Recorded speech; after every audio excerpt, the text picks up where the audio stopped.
Hello everyone, welcome back to the Tutorial Millennials channel. In today's video, I will be showing you how you can clear your trash folder on your MacBook. So this is very helpful for if you want to save space or create space on your MacBook when you're running out of storage. So to do so, just click on your bin folder, either on your dock or through Finder. And after that, make sure that you are okay with all your files in your bin to be deleted.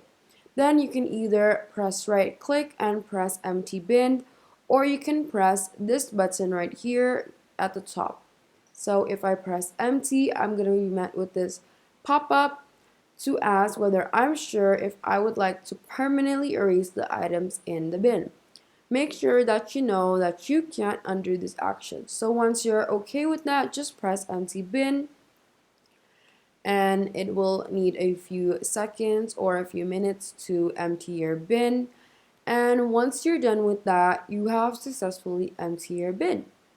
So that is all I have for you today. I hope this tutorial was helpful. Don't forget to like, share, and subscribe, and leave any of your questions in the comment section down below. Thank you so much for watching.